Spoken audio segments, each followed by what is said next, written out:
Hello everyone and welcome back to TowerGate. It is TowerGate day number 946, November the 3rd, 2019, Sunday. Thank you so much for tuning in. A lot to cover today, so let's go ahead and get started. First of all, remember that if you want to cast a vote for this week's Dumbass of the Week, make sure to get your vote into the comments section of this video, preferably before 8:30 p.m. Eastern Standard Time. Okay.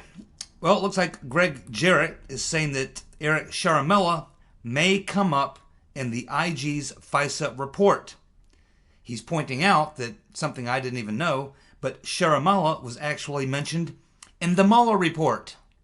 Oh yes, he's mentioned in the Mueller report.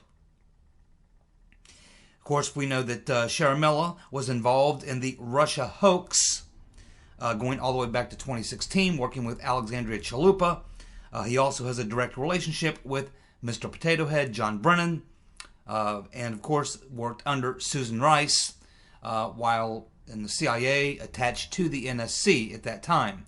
But you know, we're even learning today that Sharamella was actually involved in Ukraine issues even going all the way back to 2014. He was actually involved in the Maidan coup, which of course was carried out by the Chocolate Man and his good friend Victoria F. the EU Newland. So Sharamella is involved in the Maidan coup in 2014.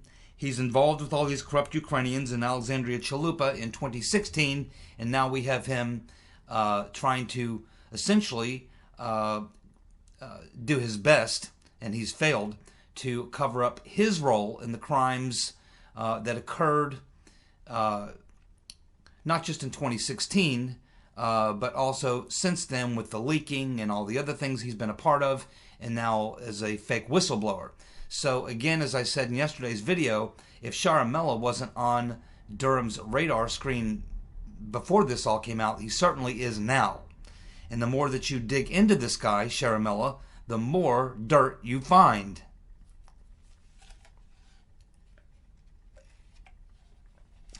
And certainly, I was not aware that he was in the Mueller report. But it's a good job by Greg Jarrett pointing that out. Okay, it looks like the DOJ is now telling Sidney Powell and the judge, Judge Sullivan, that the original Flynn 302 has either disappeared, gone missing, or is lost. You pick the term. How does the FBI lose the original 302? And if they did lose the original 302, why did they take so long? Literally years people have been trying to get that original Flynn 302. Multiple committees in the Congress, Judicial Watch, and others trying to get that 302. And now we find out that it either disappeared, has been lost, or was destroyed. I think it was destroyed. Obviously, it was created. So then they give us this second, so the second 302 is what they've been working from, but the original 302 has disappeared, gone missing, or was destroyed. Something happened to it, and it certainly was no accident. And who was in charge of that 302? Who did that original 302? Peter's been stroking us.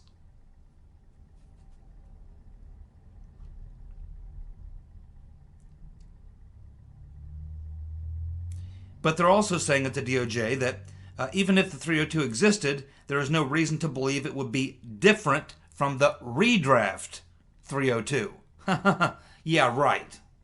Yeah, let's see any other time when the FBI would go into court and say, yeah, well, the original 302 from the original questioning, we don't know what happened to it, so we came up with another one. But I'm sure the judge here and the jury and everyone in the court here will recognize the makeup 302 in place of the original, because we just don't know what happened to it. Nothing to see here, folks. Move right along. I don't think so. No, I don't think so. And this is not going to fly. There's no question in my mind that 302 is destroyed. And we have a pretty good idea that 302 said that Flynn didn't lie. So they had to make up another one. and destroy the first one. Why? Because they never thought they would be called on it. All this stuff is happening because they never thought it would ever come up. The Rotten Reverend was supposed to win, and none of this would be an issue. So that's why they left such a paper trail, so many breadcrumbs that lead back to their crimes. That's why they were destroying evidence and doing all the other things that they were doing. Lying to the FISA court and on and on. So this certainly, at this point, the Judge Sullivan has to throw this case out.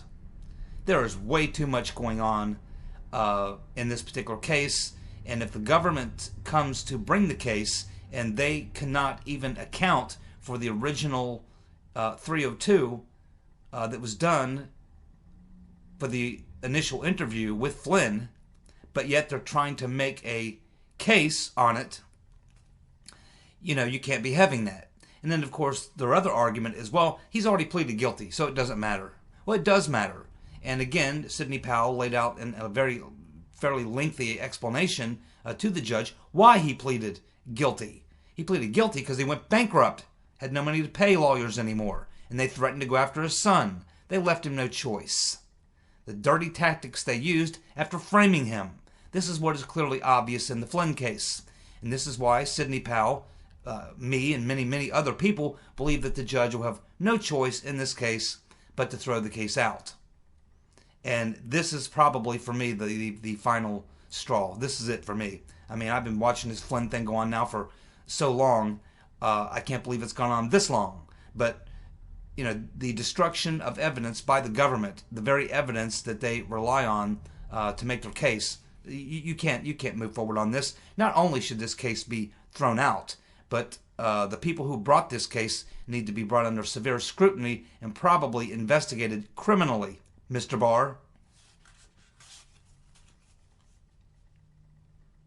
Well, it looks like Gavin Newsom is considering nationalizing the Pacific Gas and Electric Company out there in California, which is, of course, bankrupt. And, of course, the problems that they're having out there with these wildfires, and has a lot to do with two things, really. There's probably more things than that, but two primary things. Number one, they run these power lines through these forested areas, and generally in cases like that you would run that underground, but they didn't have the money. They didn't have the money because they were essentially bankrupted by the policies inflicted upon them by the government in California. And the second thing is they won't go in there and clear out the forest floor of all the dry debris. So every year when the winds come and the trees start breaking, they start hitting power lines, breaking power lines.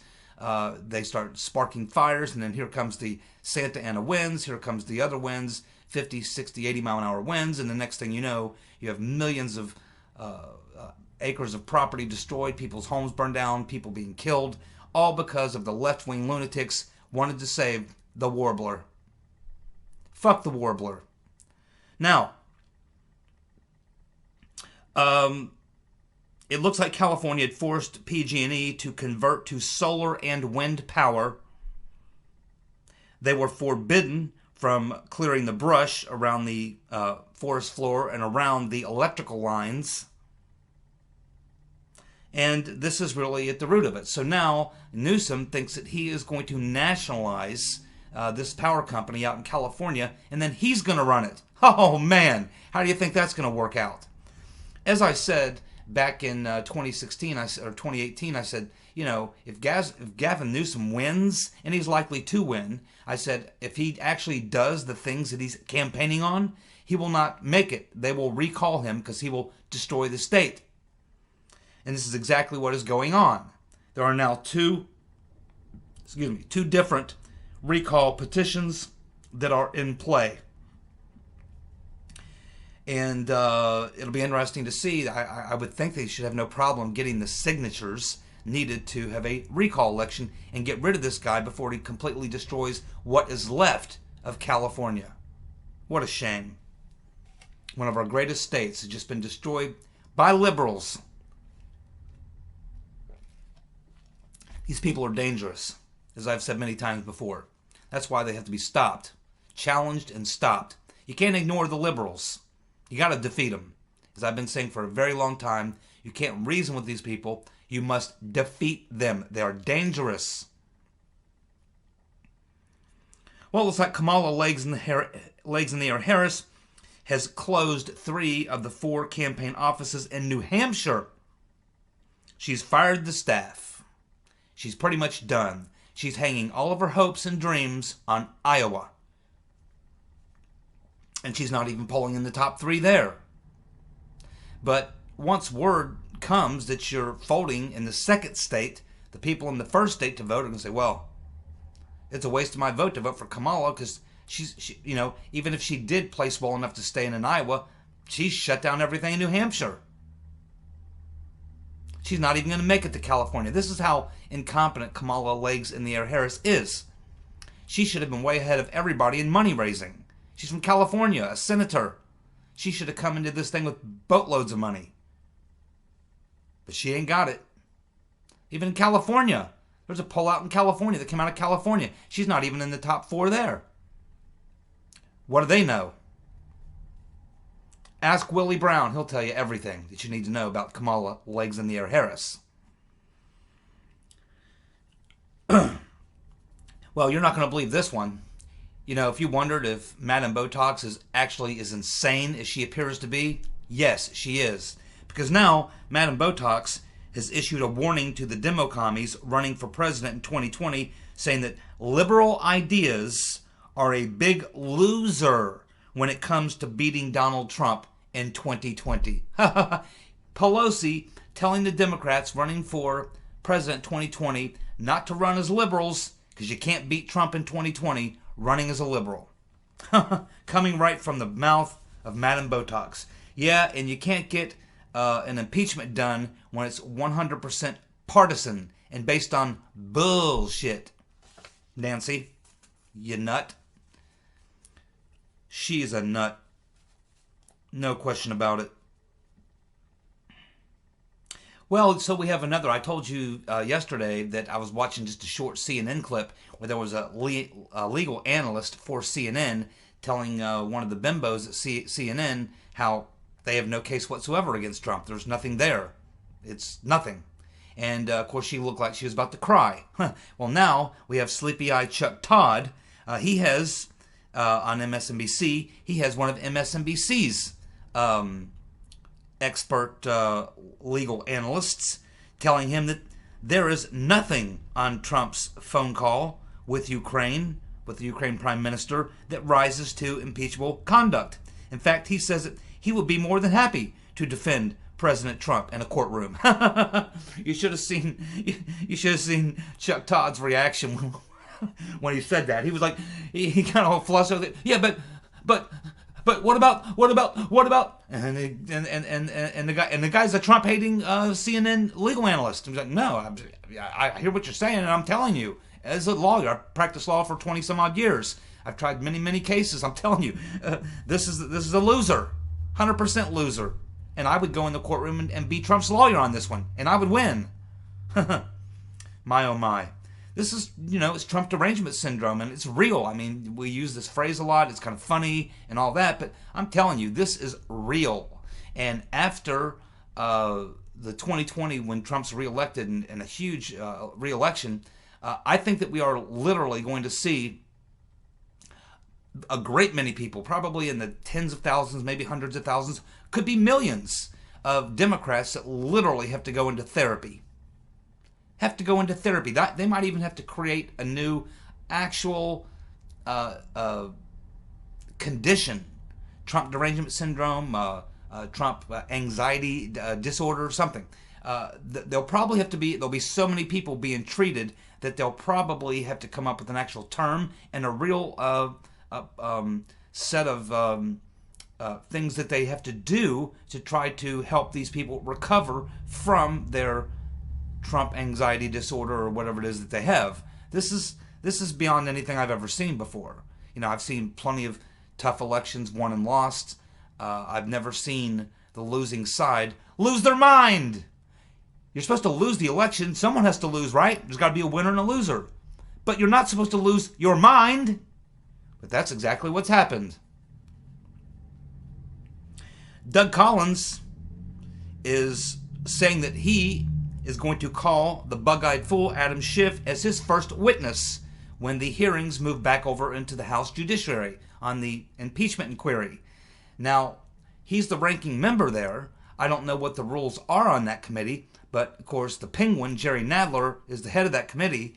I would assume that Nadler will try to do everything he can to make sure that doesn't happen, but I don't know. I don't know the exact rules of the House Judiciary Committee, but if it's within the rules for the ranking member to call witnesses and Nadler doesn't have any way to stop him, I absolutely guarantee you 100% that Collins, Doug Collins, will absolutely call the bug-eyed fool as his witness. And if that happens, that'll be the end of it.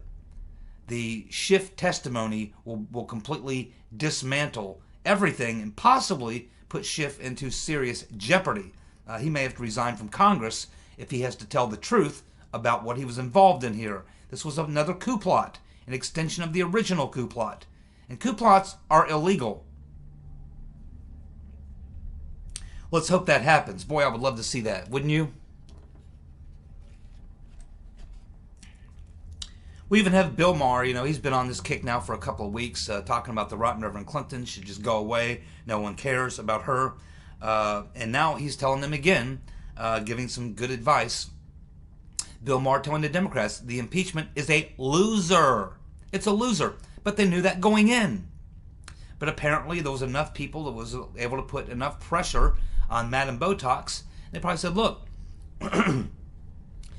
many of our members ran on impeaching Trump. We said, give us the power and we'll impeach Trump. If we don't do it, this party is going to be completely destroyed. It doesn't matter if we can impeach him or not.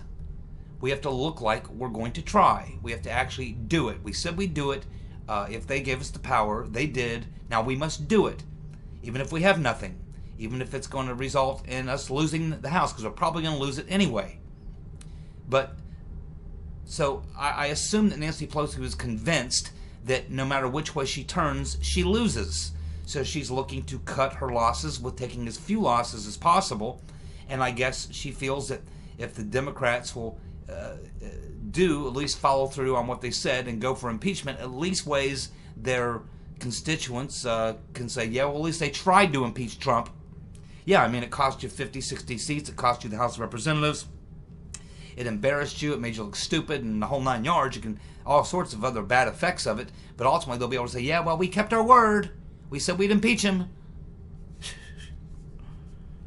I mean, in a way, I don't really empathize with Pelosi or anything like that. But I mean, I can understand, why she might do this if she's brought under enough pressure. Because, I mean, that's exactly what, in a lot of these districts, that's what they campaigned on. Democrats said, hey, vote for us and we'll impeach Trump. And they got elected, and then they kind of have to follow through. And despite the fact that it's suicide, I mean, they're walking the, it's a two-sided plank. There's really no way for them to win here. If they do the impeachment, they lose. If they don't do the impeachment, they lose. It was a coin flip, I guess. But it's just sad that they would go to this effort. But you cannot go into an impeachment on a purely partisan vote. It just doesn't fly. It will not fly. And if you think it looks ugly here, wait till it gets over into the Senate, where it's likely to be even more ridiculous. What a massive, epic fail on the part of Madam Botox and that group of crazies that she's trying to manage. I wouldn't want to be in her shoes. Lee Smith, back on Maria Bartiromo yesterday morning, essentially laying it out in a very simple statement. Just telling her that the Right Reverend Clinton paid for an FBI investigation of her opponent. It's as simple as that. The Right Reverend Clinton paid for an FBI investigation, which included FISA warrants and everything else, spies, agent provocateurs, and the whole 9 yards. The Right Reverend Clinton, her show. She was the producer, the executive producer of Russia, Trump Russia. That was the Right Reverend Clinton. And what we're hearing is probably the most damning thing in one of the most damning things in Lee Smith's book, as he's discussing, is that something's going to come out that really has not been out there, and it's probably when people really start talking about all this, and I assume at some point it's going to blow up and it's actually going to start making the news headlines, is he talks about these proto-dossiers, which is something we've never really heard much about. But apparently there were all these little, what he considers proto-dossiers, little mini dossiers, prior to the so-called Steele dossier ever becoming, prior to Christopher Steele ever even coming to work for the DNC or working for Perkins Coie and the Right Reverend Clinton. Before Christopher Steele, long before Christopher Steele, these little proto-dossiers were flying around throughout various media outlets within the swamp, and they had the same exact information, which would later end up in the so-called Steele dossier. Now, I didn't know about these proto-dossiers when I told you that the Steele dossier was not really the Steele dossier. I came to this conclusion about a year and a half ago. I know some of you may be new to my channel, you don't realize this, but about a year and a half ago, from just following the story every day and looking at everything and looking at the claims made in the dossier, I read the entire dossier, took 2 videos to do it on this channel, and I concluded, and I don't have time to go through it all, but I concluded that Christopher Steele was not the author of the dossier. And now, what this we're learning in Lee Smith's book is probably going to be more damaging to the media than anyone, because what it's showing us is that when the so-called Steele dossier came out and the media started covering all the Steele dossier once BuzzFeed released it, they had every bit of that information that they were talking about with the so-called Steele dossier. They had every bit of information months and months earlier in these little proto-dossiers that they were getting, and they never said a single word about it. Not a single word, but they all knew it. They all knew it. So, as I said, a lot of reporters, fake news reporters, and some very large media outlets are going to really be hurt by what comes out, not just the Horowitz report, but obviously in the Durham investigation. A lot of big hitters are going to have their careers completely tarnished forever. Maybe some careers will be completely gone and over, and they should be, by the way. The media was complicit in the coup, plain and simple. Joe Biden, quid pro quo Joe. Yesterday he said, the economy isn't booming. The economy is not booming. And he said, I don't look at the numbers. Well, obviously he doesn't look at the numbers, because on the very day that he says the economy isn't booming, we get this incredible jobs report that has 128,000 new jobs. They were only expecting about 30-something thousand. They thought it would be a pretty low number because all those people striking from GM are being counted as unemployed. So, but despite the fact that all those people who are being counted as unemployed, here comes the jobs number. It's 3 to 4 times higher than what they thought it was, even with all those GM workers showing up as being unemployed. Boom, there you go. Of course the economy's booming. This is another reason why quid pro quo Joe has no shot. Then we have Ronan Farrow coming out saying that the Clinton rape allegation of Juanita Broderick, that allegation that she made against Bill Clinton, that he raped her, he's now saying that investigation needs to be reinvestigated because the evidence, he interviewed her himself, he finds her story to be compelling and truthful, and he says it's time to reinvestigate the rape of Juanita Broderick by Slick Willie. I agree. Well, we now have Tulsi Gabbard at 5%. She is now polling ahead of Kamala Harris. So the Right Reverend Clinton takes a dig at Tulsi Gabbard, and what happens? Tulsi gets more popular than she's been at any time during the primary. Now, she's still not going to win, but certainly she was on the down and outs, and now she's gained a couple of points, enough to keep her in the debates and keep her at least viable, and all because of Right Reverend Clinton's attacks on her. She effed up again. Does the Right Reverend Clinton, you ever notice, I mean, they say she's so smart and everything. I mean, she's the dumbass. She makes more mistakes, more political errors than anyone I've ever seen in politics. She's a terrible, terrible politician and a terrible tactician of political maneuvering and strategy. She's horrible. Absolutely horrible.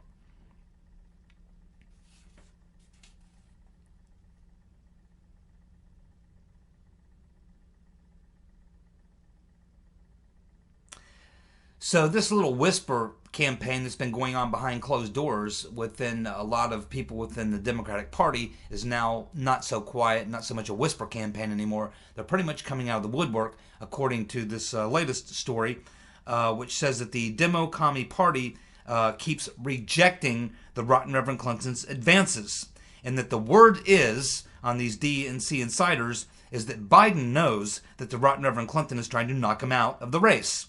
And that he's basically feels like, hey, he stepped aside in 2016, but he's not going to do it this time. And these Dems are saying that the Rotten Reverend Clinton is actually much less popular than she was in 2016. In fact, they have their own internal numbers that show 43% of Democrats will not vote for the Rotten Reverend Clinton if she runs in 2020. So here you have the Rotten Reverend Clinton being completely rejected by her own party, and she doesn't give a damn. I'm telling you, she doesn't. Now, they may think that matters. I can come and say, Hillary, here's the bad news. Nobody really wants you to run, man. They just, they just want you to go away, really. She don't give a damn. She never gave a damn in 2016. She'll do whatever she has to do to get what she wants. But, there's a lot of pushback on her right now. There's no question. Everybody knows she wants to jump in the race, but the Democrats, the Republicans desperately want her. If you could ask any Republican who they'd like to see, Trump run against, I think Hillary would be the number one pick.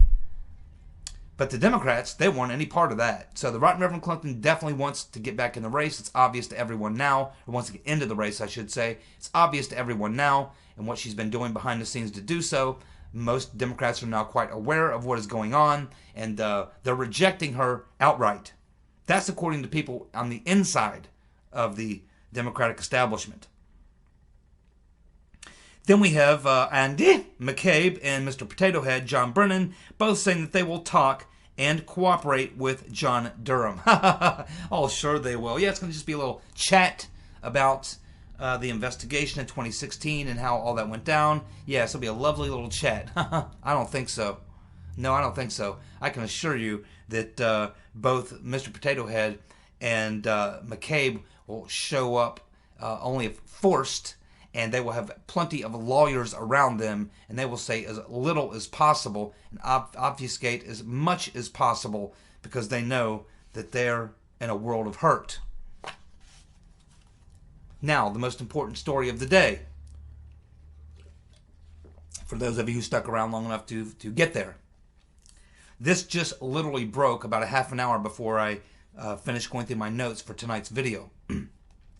Judicial Watch has just received some more documents that they've been requesting for a very long time, and these are from the State Department.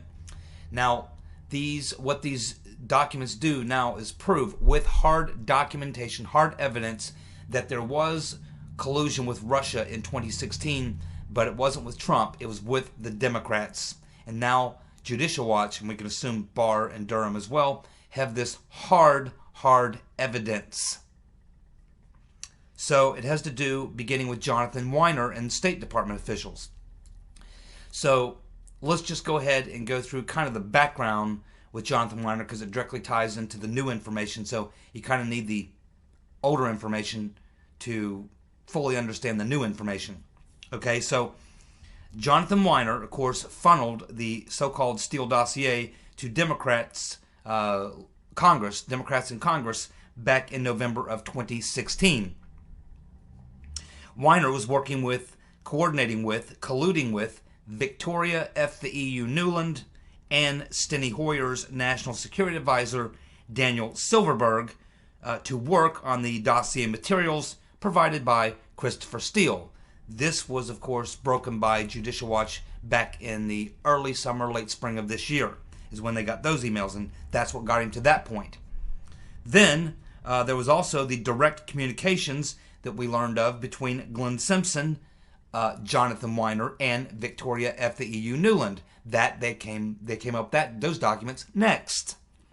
Then we learned that Weiner, this is the new information right here that comes to us now. So now we learn that Jonathan Weiner had a 10-minute phone call with Alexei Vladimirovich Skysarev, who was the Russian embassy's political chief in Washington, D.C. Then, a State Department official provided a readout of the call to department colleagues in which she updates the Lavrov points. Lavrov being the sort of Secretary of State of Russia. Then, Eric Green, director of the Office of Russian Affairs in the State Department, forwarded the exchange via unsecure BlackBerry to Kathleen Kavalik, Victoria Nuland, and John Heffern. So here we have officially collusion. We have Weiner talking to the top political chief from Russia, their top embassy official in Washington, D.C. That conversation is then read out and passed out to other people in the State Department, and in that is also included the talking points from Lavrov, Sergei Lavrov, who's like the Russia's Secretary of State. Then we get this director of the Office of Russian Affairs in the State Department forwarding the exchange via unsecure BlackBerry to Kavalik, Victoria F. the EU Nuland, and this guy John Heffern. Clearly there is collusion. Now, what is specifically outlined or discussed in that call is not known to Judicial Watch because those pages were completely blacked out, redacted. But certainly, Attorney General Barr, Mr. Durham, maybe members of Congress can try to get it.